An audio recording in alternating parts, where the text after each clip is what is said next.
Hello guys, how are you? कैसे हैं आप सब? I hope you are fine and healthy. Last video में मैंने आपसे डिस्कस किया था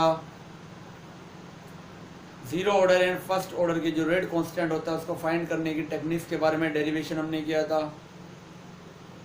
बताया था कि किस टाइप से वहाँ पर ज़ीरो ऑर्डर और फर्स्ट ऑर्डर का जो रेट कांस्टेंट है उसे किस टाइप से हम फाउंड कर सकते हैं। फिर सेकंड ऑर्डर के बारे में, थर्ड ऑर्डर के बारे में आपसे डिस्कस किया था। आज जो हम बात करेंगे वो आपसे एक नया टॉपिक है, वो क्या आपका कोलोजन थ्योरी। कोलोजन थ्योरी मीन्स क्या होता है आपका संगठन सिद्धांत, ठीक है, या जिसको हम क्या कह देते हैं टक्कर सिद्धांत भी कह सकते हैं, ठीक है। तो ये जो थ्योरी जो दी गई थी ये मैक्स ट्राउड्ज और विलियम्स लुइस ने 1916 से 1918 के बीच में दी, ठीक है। तो ये थ्योरी क्या कहती है? ये थ्योरी कहती है कि इसने जो अभिकारक होता है उसने क्या माना है, एक गोल गोल क्या माने, एक कण माने, पार्टिकल माने। इस टाइप से क्या माने इन्होंने, पार्टिकल्स माने। और ये कहा कि इन पार्टिकल्स यानी कि जो गोले हैं, जो स्फीयर हैं, उनके आपस में टकराने से, एक दूसरे टक्कर मारने से ही क्या होती है, जो हमारा होता है क्रियाकारक जो होता है वो क्या होता है, उत्पाद में परिवर्तित होता है। अगर हमारा क्या होगा, टक्कर नहीं लोगी तो क्या होगा, हमारा क्रियाकारक जो होता है वो उत्पाद में परिवर्तित नहीं होता है, ठीक है। तो एकांक समय में, एकांक आयतन में एकांक समय में होने वाले टक्करों की संख्या को क्या कहा जाता है, संघटन आवर्ती कहा जाता है, ठीक है। क्या कहते हैं, संघटन आवर्ती, ठीक है। संघटन आवर्ती या कोलिजन फ्रीक्वेंसी कहा जाता है। जेड से इसको रिप्रेजेंटेड करते हैं, ठीक है। क्या कह सकते हैं इसको हम, कोलिजन फ्रीक्वेंसी, कोलिजन फ्रीक्वेंसी, ठीक है, कहा जा सकता है, ठीक है। तो क्या होती है, एकांक समय में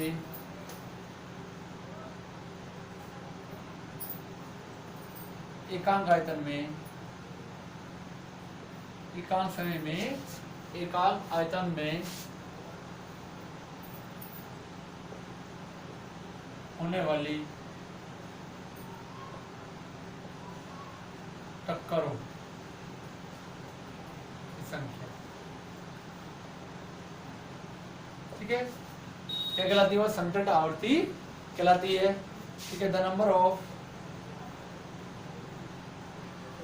कोलिजन पर सेकेंड पर वॉल्यूम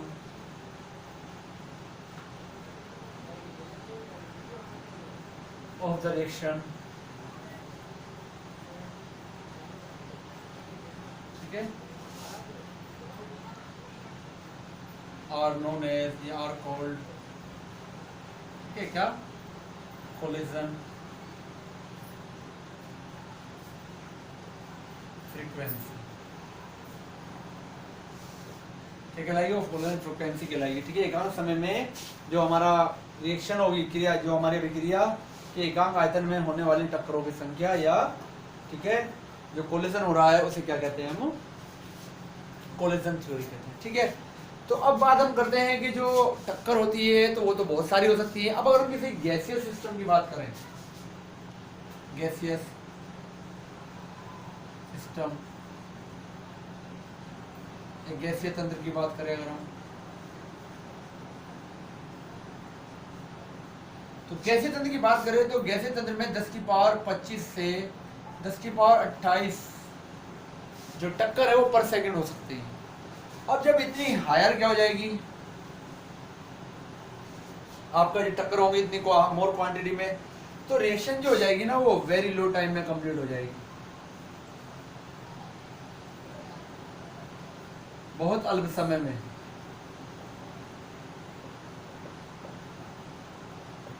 तो ये कंप्लीट हो जाएगी, परंतु ऐसा तो होता नहीं है। तो होता क्यों नहीं है? क्योंकि इसके ऊपर इन्होंने थ्योरी दी, इन्होंने बताया कि टक्कर तो होती है, संघटन आवर्ती तो होती है, परंतु जितनी भी टक्करें होंगी यानी कि ईच जो कोलिजन है उनके बेस जो होता है, हमारा जो होता है रिएक्टेंट जो होता है वो प्रोडक्ट में कन्वर्ट नहीं होता है। कुछ ही टक्करें ऐसी होती हैं, कुछ ही कोरिलेशन ऐसे होते हैं जिनके बेस में, जिनके होने पर क्या होता है, हमारा जो होता है रिएक्टेंट जो होता है वो प्रोडक्ट में कन्वर्ट होता है। उन जो कोलिजन है जिनके बेस क्या होता है, हमारा रिएक्टेंट जो होता है वो प्रोडक्ट में कन्वर्ट होता है, उनको क्या कहा जाता है, इफेक्टिव कोलिजन कहा जाता है। क्या कहते हैं, इफेक्टिव कोलिजन।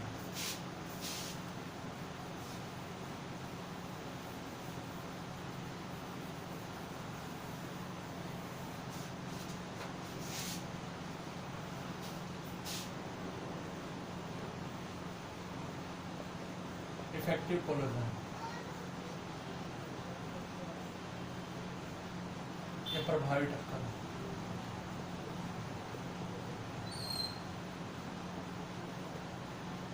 प्रभावी,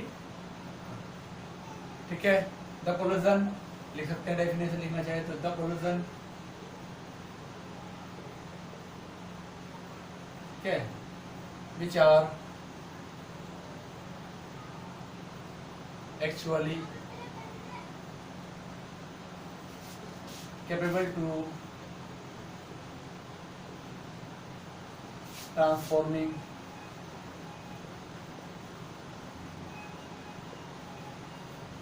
reactant into product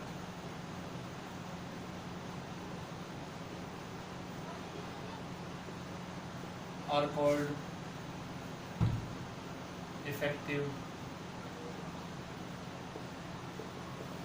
कोलिजन। ठीक है, इफेक्टिव कोलिजन कहलाएगा।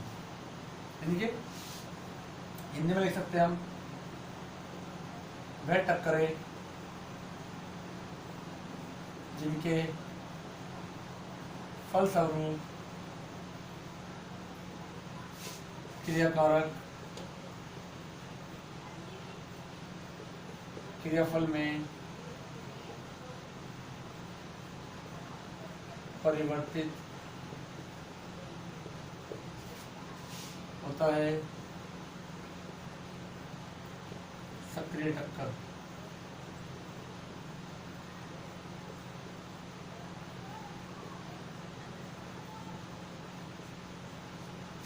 ठीक है, क्या कहलाती है, सक्रिय टक्कर कहलाती है। ठीक है, इसको हम किससे रिप्रेजेंट करते हैं, एफ से रिप्रेजेंट, किससे रिप्रेजेंट करते हैं, एफ से। ठीक है, तो अब जो रेट ऑफ रिएक्शन जो होगा ना वो किसके ऊपर डिपेंड करेगा, इसके ऊपर, यानी कि जो हमारा जेड है और जो हमारा क्या है, एफ है। तो इन दोनों के ऊपर क्या करेगा, डिपेंड करेगा। ठीक है, जेड के ऊपर और एफ के ऊपर डिपेंड करते हैं। चलिए स्क्रीनशॉट लीजिए आप।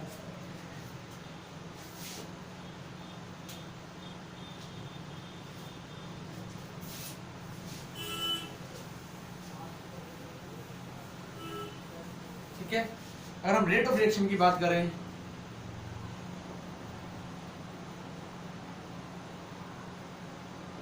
इनके dx अपॉन dt इक्वल हो जाएगा f इंटू जेड।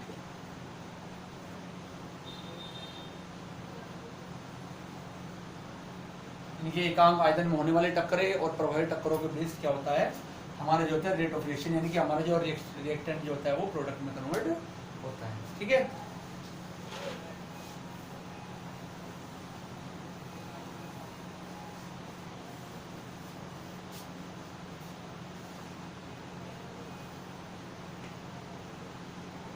चलिए बात करते हैं हम, कोई भी जो रिएक्शन होती है वो कंप्लीट होने के लिए कुछ डिटरमिनेंट कंडीशन होती है कि कब क्या हो सकती है, हमारी रिएक्शन जो होगी वो कंप्लीट होगी और कब क्या होगी, हमारी रिएक्शन जो होती है वो अनकंप्लीट होगी। ठीक है, जैसे हम बात करें कि अगर हमें पानी को बॉयल करना है, पानी को अगर वाटर को अगर हमें वेपर्स में कन्वर्ट करना है तो हमें क्या करना होता है, उसे 100 डिग्री सेल्सियस तक क्या होता है, हीट करना होता है। अगर हम क्या करेंगे, 100 डिग्री सेल्सियस से क्या करेंगे, कम हीट करेंगे, तो उस कंडीशन में क्या होता है, हमारा रिएक्टेंट जो होता है वो प्रोडक्ट, सॉरी, हमारा वाटर जो होता है वो वेपर्स में कन्वर्ट नहीं होता है। ठीक है, तो कुछ टर्म एंड कंडीशन होती है। जब भोजन भी बनाते हैं घर के अंदर, तो भोजन बनाने के लिए भी कुछ ना कुछ टर्म एंड कंडीशन लगाई जाती है, कितना नमक होगा, कितना इसमें मिर्च होगी, सारी चीज़ें डाली जाती हैं। तो ऐसी किसी भी रिएक्टेंट से प्रोडक्ट में कन्वर्ट होने के लिए भी क्या होता है, कुछ टर्म एंड कंडीशन होती है, कुछ बैरियर्स होते हैं, कुछ अवरोध होते हैं जो क्या करते हैं, रिएक्शन को प्रोग्रेस करने में क्या करते हैं, रुकावट पैदा करते हैं। ठीक है, कि जब तक वो बैरियर क्या होंगे, जो रुकावटें हैं दूर नहीं होगी, हमारा रिएक्टेंट जो होता है वो प्रोडक्ट में कन्वर्ट नहीं होता है। तो जो हमारे क्या होते हैं बैरियर होते हैं, ठीक है ना, तो वो क्या होते हैं हमारे मेनली जो होते हैं हमारे पास 2 बैरियर होते हैं, ठीक है। एक तो हमारा होता है एनर्जी बैरियर, ठीक है, एक हमारा होता है ओरिएंटेशन यानी कि जो अभिविन्यास होता है, ठीक है। ये 2 क्या होते हैं बैरियर होते हैं जिनके बेस क्या होती है, रिएक्शन क्या हो सकती है हमारी, फास्ट हो सकती है या हमारी रिएक्शन जो होती है वो स्लो हो सकती है, ठीक है। तो जो बैरियर है किसी भी रिएक्शन में, बैरियर की अगर हम बात करें इन रिएक्शन,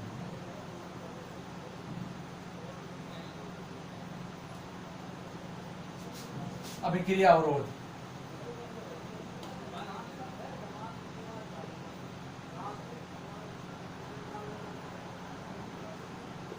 तो जो हमारे क्या होते हैं अभिक्रिया अवरोध होते हैं वो क्या होते हैं हमारे 2 होते हैं। फर्स्ट हमारा होता है एनर्जी बैरियर, कौन सा होता है, एनर्जी यानी कि ऊर्जा बैरियर होता है, ठीक है। तो एनर्जी बैरियर,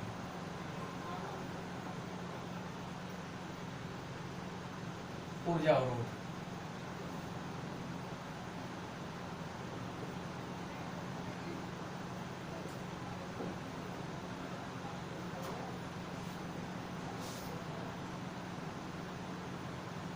ठीक है। एनर्जी बैरियर या ऊर्जा अवरोध। तो ऊर्जा अवरोध क्या कहता है, ऊर्जा अवरोध का मतलब ये है कि देखो कोई भी हमारे पास कंपाउंड्स होगा, जब तक उसके जो रिएक्टेंट होगा उसके बॉन्ड नहीं टूटेंगे, तो जब तक क्या होगा वो प्रोडक्ट में कन्वर्ट नहीं होगा। तो रिएक्टेंट में जो बॉन्ड जो होते हैं प्रेजेंट होते हैं, उन बॉन्ड को तोड़ना हमारे लिए क्या होता है, इसेंशियल होता है। जब तक क्या होता है रिएक्टेंट के बॉन्ड डिकम्पोज नहीं होंगे तब तक क्या होता है प्रोडक्ट हमारा फॉर्म्ड नहीं होगा। तो रिएक्टेंट को के बॉन्ड को डिकम्पोज करने के लिए क्या होती है, एनर्जी की रिक्वायरमेंट होती है। जिसको उतनी एनर्जी मिल जाती है वो क्या होता है प्रोडक्ट में कन्वर्ट हो जाता है, और जिसको एनर्जी क्या होती है नहीं मिलती है वो क्या होता है, ये प्रोडक्ट में कन्वर्ट नहीं होता है, ठीक है। अगर हमें ग्राफिकल इसका रिप्रेजेंटेशन करना चाहें तो हम लिख सकते हैं यहाँ पोटेंशियल एनर्जी,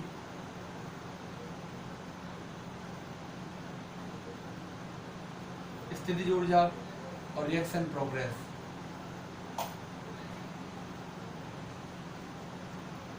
ठीक है।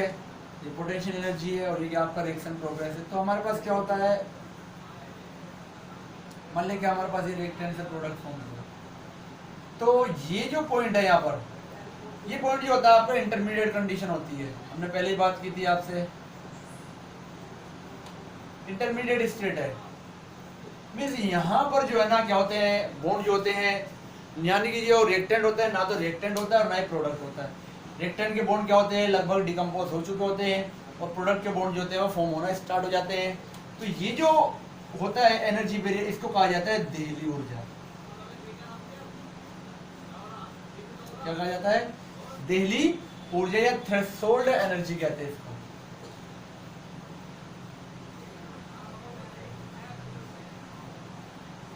थ्रेशोल्ड एनर्जी कहेंगे। अब जब आपस में एक दूसरे टकराएंगे तो ऊर्जा का स्थानांतरण होगा, ऊर्जा ट्रांसफर होगी, एनर्जी ट्रांसफर होगी। अब वही जो मॉलिक्यूल आपका प्रोडक्ट में कन्वर्ट होगा, जिस जो टकराने के बाद कोलिजन करने के बाद उसकी एनर्जी जो हो जाएगी देहली ऊर्जा के इक्वल हो जाएगी या देहली ऊर्जा से हायर हो जाएगी। वो रिएक्टेंट जो होगा आपका प्रोडक्ट में कन्वर्ट हो जाएगा, और जिनकी जो एनर्जी होगी क्या होगी, वो इससे कम होगी, वो क्या होगा आपका जो होता है वो क्या होगा प्रोडक्ट में कन्वर्ट नहीं होता है।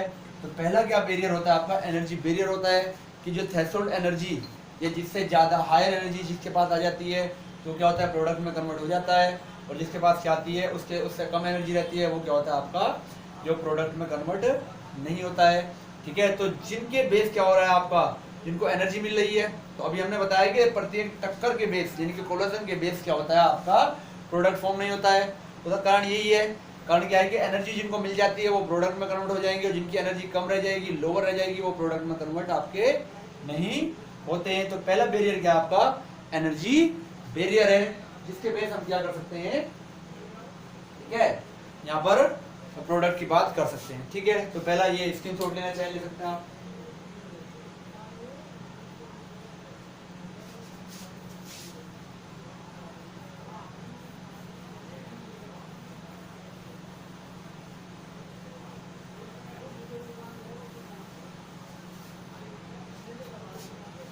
तो सेकंड हम बात करते हैं, सेकंड है इसका ओरिएंटेशन।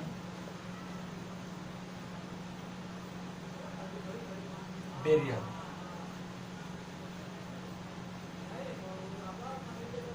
यानी कि आपका अभिविन्यास, अवरोध, अभिविन्यास यानी कि जो हमारा अभिविन्यास है अगर वो भी एग्जैक्ट होगा, मींस क्या हम बात कर रहे हैं NO2 प्लस NO2 रिएक्शन कर रहे हैं,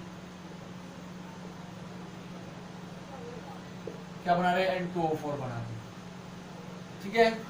तो अगर आपका क्या हो रहा है, प्रोडक्ट जब फॉर्म होगा जब अभिविन्यास क्या होगा, सही होगा। भाई जैसे अगर हम ताले की बात करें, ताला और चाबी की हम बात कर रहे हैं, तो अगर ताला और चाबी, जिस ताले की चाबी होगी उसी से लॉक खुलता है, और दूसरे ताले की चाबी अगर लॉक की लगाओगे तो लॉक नहीं खुलेगा। तो ऐसे ही क्या होगा, अगर इनका ओरिएंटेशन ठीक होगा, अभिविन्यास ठीक होगा, जो आपस में रिएक्शन करने वाले जो मॉलिक्यूल्स हैं तो ही हमारा प्रोडक्ट बनेगा। और अभिविन्यास जो होगा वो एग्जैक्ट सही नहीं होगा तो उनके बेस क्या होता है, हमारा जो होता है प्रोडक्ट नहीं बनता है। देख सकते हैं किस टाइप से, मान लिया हमारे पास ये क्या है, ये नाइट्रोजन है, ये हमारे 2 ऑक्सीजन है, प्लस ये हमारा नाइट्रोजन है, इस साइड में 2 ऑक्सीजन है हमारे। अब क्या है, एक तो कंडीशन नहीं हो सकती है, एक कंडीशन हमने यहाँ बना ली है, ये नाइट्रोजन है, एक ऑक्सीजन यहाँ बना दिया, एक यहाँ बना दिया, प्लस एक नाइट्रोजन बना दिया, एक ऑक्सीजन यहाँ बना दिया, एक ऑक्सीजन यहाँ बना दिया। तो यहाँ पर नाइट्रोजन नाइट्रोजन के बीच में बॉन्डिंग हो जाएगी, तो यहाँ पर क्या बन जाएगा, आपका कंपाउंड फॉर्म हो जाएगा। और नीचे वाले में क्या आपका अभिविन्यास जो है वो सही नहीं आ रहा है, तो क्या बनेगा, आपका जो प्रोडक्ट जो होगा वो फाउंड नहीं होगा। तो यहाँ क्या बन जाएगा आपका, यहाँ जो नाइट्रोजन है वो नाइट्रोजन से अटैच हो जाएगा, ठीक है, यहाँ NN ऑक्सीजन ऑक्सीजन हो जाएगा, और यहाँ पर क्या होगा, आपका प्रोडक्ट फाउंड नहीं होगा। तो 2 बैरियर है इसमें, बोर्ड एग्जाम में क्वेश्चन आया वो भी है ये, ठीक है, कि जो ऊर्जा मतलब जो किसी भी रिएक्शन को प्रोग्रेस करने में या कंप्लीट होने में के लिए जो बैरियर होते हैं या रुकावटें होती हैं वो कौन कौन सी होती है उनके बारे में बताइए। तो 2 होती हैं, पहला होता है आपका एनर्जी बैरियर, और सेकंड क्या होता है आपका जो होता है वो क्या होता है आपका अभिविन्यास या ओरिएंटेशन बैरियर होता है, ठीक है। तो चलिए स्क्रीनशॉट ले लीजिए इसका भी आप।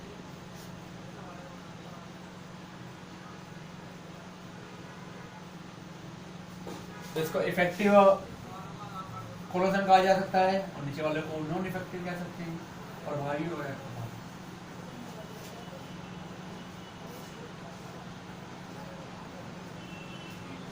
चलिए नेक्स्ट बात करते हैं हम dependence of rate of reaction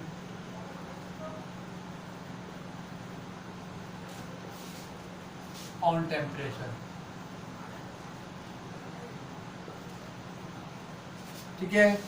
अभिक्रिया वेग की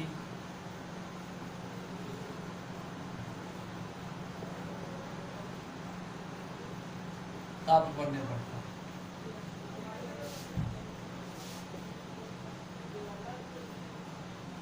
ठीक है। देखो हम जानते हैं जो टेम्परेचर होता है, जब हम किसी भी रिएक्शन को हीट करेंगे या तो टेम्परेचर देंगे या कम करेंगे, या तो इंक्रीज करेंगे या डिक्रीज करेंगे, तो उसका इफेक्ट जो होता है सीधे सीधे जो होता है हमारे जो मॉलिक्यूल्स होते हैं, जो पार्टिकल्स होते हैं, उनकी काइनेटिक एनर्जी के ऊपर पड़ता है। और हम क्या करेंगे, टेम्परेचर को इंक्रीज कर रहे हैं तो काइनेटिक एनर्जी इंक्रीज हो जाएगी, टेम्परेचर को डिक्रीज कर रहे हैं तो काइनेटिक एनर्जी क्या हो जाएगी, वहाँ पर डिक्रीज हो जाएगी। तो काइनेटिक एनर्जी जैसे क्या हो जाएगी, इंक्रीज होगी, तो रेट ऑफ रिएक्शन क्या यानी कोलिजन क्या हो जाएगा, हायर हो जाएगा, ठीक है। और जैसे ही क्या होगा, अगर काइनेटिक एनर्जी को हम डाउन करेंगे तो क्या हो जाएगा, कोलिजन जो हो जाएगा वो क्या हो जाएगा, स्लो हो जाएगा, डिक्रीज हो जाएगा। तो उस बेस ही क्या हो जाएगा, रेट ऑफ रिएक्शन जो होता है वो भी क्या होता है, हमारा इफेक्टेड होता है, ठीक है। तो अगर हम इंक्रीज कर रहे हैं तो कोलिजन इंक्रीज हो रहा है तो रेट ऑफ रिएक्शन भी इंक्रीज हो जाएगा, और हम क्या कर रहे हैं, डिक्रीज कर रहे हैं, ठीक है, तो क्या हो जाएगा, काइनेटिक एनर्जी डिक्रीज हो जाएगी तो कोलिजन भी डिक्रीज होंगे, और कोलिजन डिक्रीज होने से क्या हो जाएगा, रेट ऑफ रिएक्शन भी क्या होगा, आपका डिक्रीज हो जाएगा।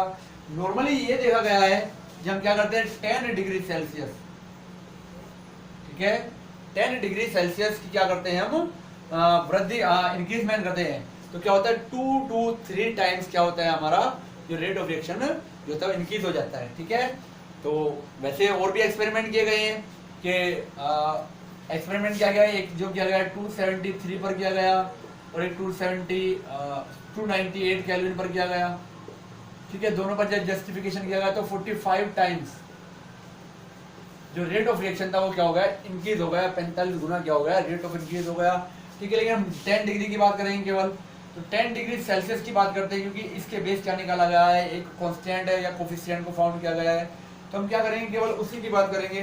ठीक है, 10 डिग्री की हम क्या करेंगे, यहाँ पर बात करते हैं कि 10 डिग्री का क्या इफेक्ट पड़ता है। ठीक है, तो रेट ऑफ रिएक्शन जो 10 डिग्री क्या होता है, 10 डिग्री जो टेम्परेचर इंक्रीज करेंगे तो हमारा रेट ऑफ रिएक्शन जो होता है 2 to 3 टाइम्स, 2 से 3 गुना क्या होता है, बढ़ जाता है।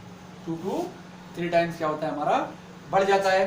ठीक है, तो जो 10 डिग्री का डिफरेंस है उसको क्या कहा जाता है, जो हम क्या निकालते हैं, रेट कांस्टेंट का जो रेशियो निकालते हैं उसको क्या कहते हैं हम, टेम्परेचर जो हमारा जो होता है कांस्टेंट कोफिशिएंट का, वो उसको कहा जाता है टेम्परेचर कोफिशिएंट कहते हैं उसको। तो टेम्परेचर कोफिशिएंट क्या हो जाएगा आपका, टेम्परेचर कोफिशिएंट होगा हमारा rate of reaction at T + 10 degree Celsius upon rate of reaction at T degree Celsius. ठीक है, इजिकल टू क्या आता है, लगभग आएगा समतुल्य जो आएगा इसके आएगा 2 to 3 टाइम्स। ठीक है, ये क्या आता है, इसके इक्वल आ जाता है। ठीक है, तो हम बात करेंगे रेट ऑफ रिएक्शन क्यों बढ़ता है। ठीक है, तो रेट ऑफ रिएक्शन क्यों बढ़ा है, क्वेश्चन ये भी बोर्ड एग्जाम में आया हुआ है। तो देखो, अगर हम ग्राफिकल इसको रिप्रेजेंटेड करना चाहें,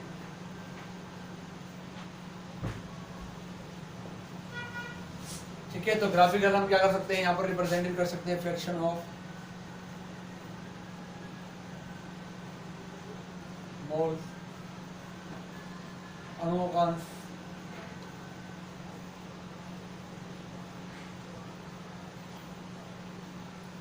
ठीक है, काइनेटिक एनर्जी।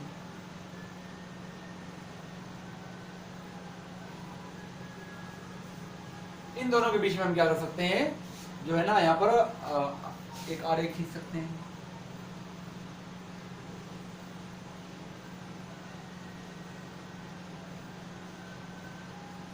ये E जो है ये आपकी इफेक्टिव कोलिजन के लिए क्या है, जो इसेंशियल है, वो एनर्जी को रिप्रेजेंट कर रहा है यहाँ पर। ठीक है, आपका इफेक्टिव कोलिजन यानी कि जिनके बेस क्या हो रही है, हमारी जो प्रोडक्ट फाउंड हो रहा है ये वो है। ठीक है, यहाँ बात करें तो यहाँ पर जो मिनिमम काइनेटिक एनर्जी वाले की बात करेंगे, यहाँ पर जो बात करें तो हाईएस्ट काइनेटिक एनर्जी वाले की बात करेंगे। ठीक है, तो ये जो था ना, जो फ्रैक्शन ऑफ मोल्स और एनर्जी के बीच जो ग्राफ दिया था, ये मैक्सवेल और वोल्टेजमान नामक जो थे साइंटिस्ट थे, उन्होंने दिया था, उसकी बात करेंगे अभी हम। ठीक है, पहले हम इसकी बात कर लेते हैं। तो ये क्या आपका T डिग्री सेल्सियस, हम क्या बात करें, ठीक है, हमारा T + 10 डिग्री सेल्सियस। तो जब हम T + 10 डिग्री सेल्सियस की बात कर रहे हैं तो यहाँ मान लेते हैं हम क्या, इसको मान लेते हैं हम A B C D। तो अब यहाँ और ये इसके इफेक्टिव कोलिजन और बढ़ गया, तो A B यहाँ मान ले E F। ठीक है, तो पहले कंडीशन में क्या था, A B C D के बेस क्या होता है, आपका प्रोडक्ट फाउंड हो रहा था। अब क्या होगा आपका A E F D के बेस क्या होगा आपका, तो आपको दिखाई दे रहा है कि इतना एरिया, ये जो दिखाई दे रहा है, हमने आपको डॉटेड बनाया, इतना एरिया जो है ना, क्या हुआ, इफेक्टिव कोलिजन का क्या हुआ, इंक्रीज हो गया। तो इस बेस क्या होता है, रेट ऑफ रिएक्शन भी क्या होता है आपका, इंक्रीज हो जाता है। ठीक है, तो 2 मार्क्स का क्वेश्चन बोर्ड एग्जाम में ये आपका आया हुआ है।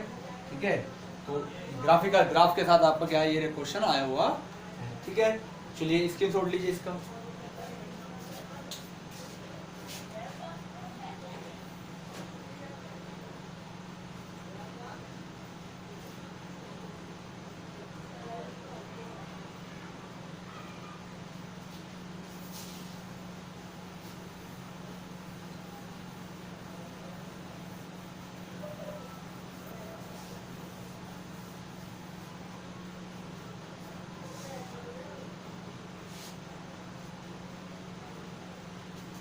चलिए बात करते हैं, अब जो रेट ऑफ रिएक्शन इंक्रीज हो रहा है वो क्यों हो रहा है। इसके 2 रीजन हैं। कौन सा रीजन है? Reason for the increasing rate of reaction, यानी कि जो हमारा रेट ऑफ रिएक्शन है वो इंक्रीज हो रहा है, तो उसके क्या रीजन है? तो 2 रीजन है। पहला हमारे पास है on increasing rate of reaction, on increasing collision.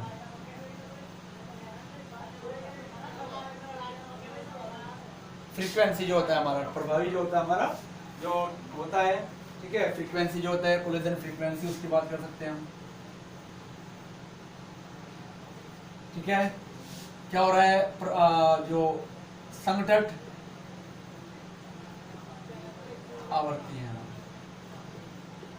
तो देखो हमने आपसे बात की थी, हमने आपको बताया था कि जो हमारी, जैसे हम क्या करेंगे, टेम्परेचर को इंक्रीज करेंगे, तो टेम्परेचर को जैसे जैसे हम क्या करते हैं, इंक्रीज करते हैं, उसी बेस क्या होता चले जाता है, हमारा जो होता है जो kinetic energy of more particles है वो क्या होगी, इंक्रीज हो जाएगी। और काइनेटिक एनर्जी के इंक्रीज होने से क्या होता है, हमारा जो होता है जो कोलिजन होता है वो बढ़ जाता है। और कोलिजन बढ़ने से क्या होता है हमारा, ठीक है, कोलिजन बढ़ने से हमारा क्या होता है, जो हमारा रेट ऑफ रिएक्शन जो होता है वो क्या होता है, फास्ट हो जाता है। ठीक है, तो कारण ये है, बट एक्चुअली इसी के ऊपर टोटल डिपेंड नहीं करता है, क्योंकि अगर हम क्या कर रहे हैं 10 डिग्री सेल्सियस किसी भी को इंक्रीज कर रहे हैं, तो जो हमारे पास जो कोलिजन जो होता है वो 2-3% क्या होता है, वो ज़्यादा इंक्रीज होता है। तो अगर ऐसे ही होता है कि इसी के ऊपर डिपेंड करती है कोलिजन फ्रीक्वेंसी के ऊपर, तो हमारा जो रेट ऑफ रिएक्शन जो होता है वो भी 2 to 3 टाइम्स क्या होना चाहिए, इंक्रीज होना चाहिए। प्लस क्या होता है वो 200 से 300 टाइम्स क्या होता है, हायर हो जाता है। 2 से 3 जो होता है ना, उससे जो मल्टीप्लाई करेंगे ना, उसके बेस क्या हो जाता है, रेट ऑफ रिएक्शन जो होता है हमारा हायर हो जाता है। तो ओनली इनकी कोलिजन जो फ्रीक्वेंसी जो इंक्रीज हो रही है, उसी के बेस जो होता है हमारा रेट ऑफ रिएक्शन जो होता है, ओनली क्या होता है, डिपेंडेंस नहीं होता है। ठीक है, इसके साथ ही एक और क्या है हमारे पास, फैक्टर है। इन दोनों के बेस क्या होता है हमारा जो होता है वो क्या होता है, जो रेट ऑफ रिएक्शन है टेम्परेचर पर क्या करता है, डिपेंड करता है। तो सेकंड फैक्टर है हमारा, ठीक है, increase in effective on increasing effective collision. ठीक है, इफेक्टिव यार प्रभावी टक्कर। तो प्रभावी टक्कर जो होती है उसके बेस क्या होता है, मेन चीज क्या है, प्रभावी टक्कर। तो प्रभावी टक्करों के बेस क्या होता है हमारा जो होता है, डिपेंड करता है। ये जो दिया था, ये किसने दिया था, आपका मैक्सवेल और बोल्ट्जमान, दोनों साइंटिस्ट थे।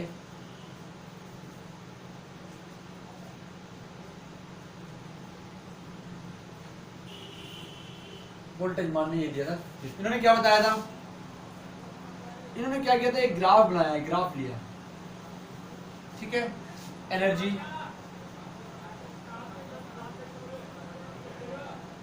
और आपका मोल ऑफ फ्रिक्शन,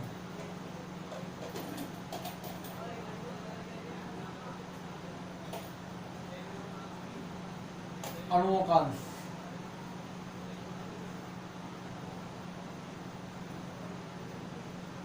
ठीक है।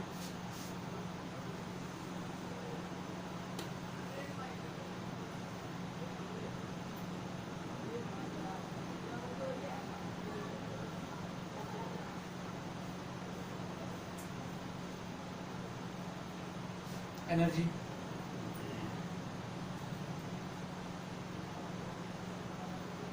ठीक है। इस बेस इन्होंने क्या किया, एक कर्व बनाया, ठीक है। तो यहां क्या है, ये मैक्सिमम प्रोबेबल काइनेटिक एनर्जी,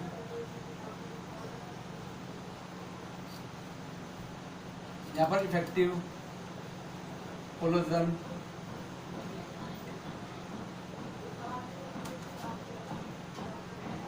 जो इफेक्टिव कोलिजन होगा, इफेक्टिव कोलिजन करने के लिए क्या होगा आपका यहाँ पर जो, ठीक है, जो आपका होता है इफेक्टिव कोलिजन वाले क्या होंगे, यहाँ पर पार्टिकल या मॉलिक्यूल्स होंगे,